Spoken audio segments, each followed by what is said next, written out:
Hey guys, Rob Tactical Garage here. I wanted to give you an update on the Whipple.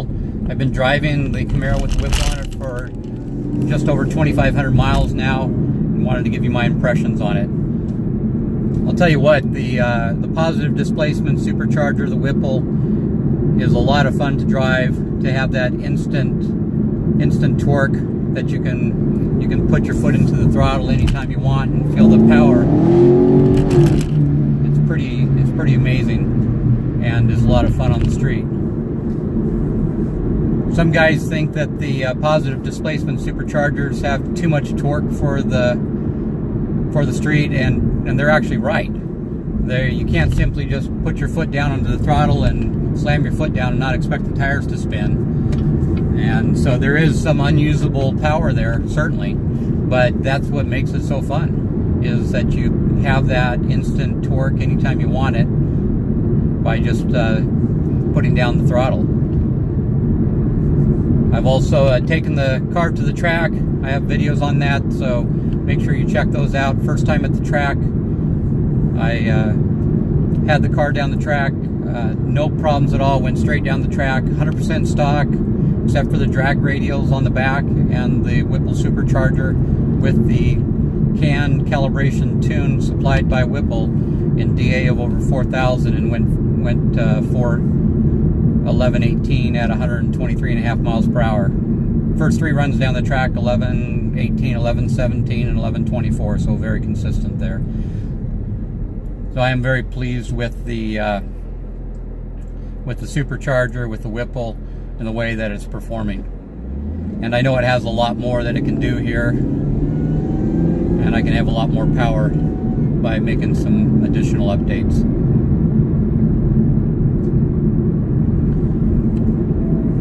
From a day-to-day driving standpoint, it drives just like stock anytime you want it to. And I can see why GM and Dodge and the other manufacturers tend to use the positive displacement superchargers in the vehicles, because you can drive them just like stock anytime you want, and when you want the power, it's there. From a gas mileage standpoint, prior to the Whipple, I was averaging probably 22 miles to the gallon on an average tank of gas.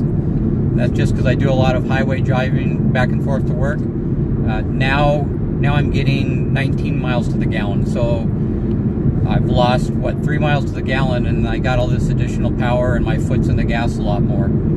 If I just put it in cruise and want to head down the freeway and put it on cruise control, I can get probably 25 miles to the gallon. So overall driving has been great with it. I do have a couple things that I would say are cons to it so far that I have, or stuff that I'm not as happy with it. Two things. I continue to have this temperature gauge issue where I'm driving the vehicle, and when I leave my house to get on the freeway, it's probably only about 5 minutes. There's no traffic. The vehicle doesn't have time to fully warm up, and then once it's on the freeway, the temperature in the coolant temperature never really gets over 160. It just kind of sits right at 160. So with the temperature sitting at 160, the computer in the car thinks that the car should be hotter at that point, even though the computer has been adjusted to tell it has a 160 degree thermostat, but it still thinks that it should have that.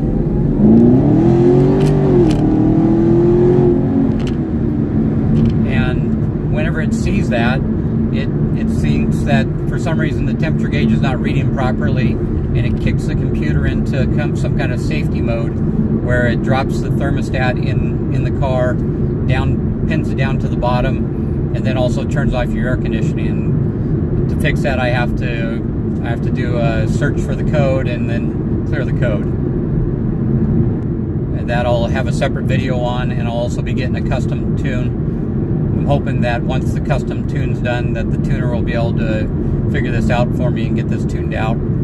The other item that bothers me a bit is anytime you listen to the supercharger, if you open up the hood, you can hear at idle, you can hear a noise that the Whipple supercharger is making. It's almost like a gear noise or a coupler noise, and I've emailed this sound to Whipple. They've listened to it. They said it's a normal noise that will go away over time, as long as the sound goes away when the RPMs increase. So I've increased the throttle and listened to it, and the sound does go away, and you can't hear it anymore once it's under heavier throttle. But at idle, if you pop open the hood, you listen to it, you think, well, that doesn't sound quite right. So it does bother me a bit. I'm not convinced at this point that the sound's actually going to go away, since I have 2,500 miles on the car. When Whipple originally told me that was with 500 miles on the car since I've had it. They're aware of the problem. It's been documented, so if it turns into something real, I think they'll take care of it.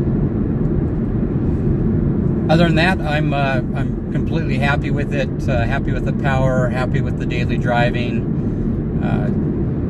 Happy with the gas mileage. I mean, to be able to have almost 530 horsepower to the rear wheels and still get that kind of gas mileage is great.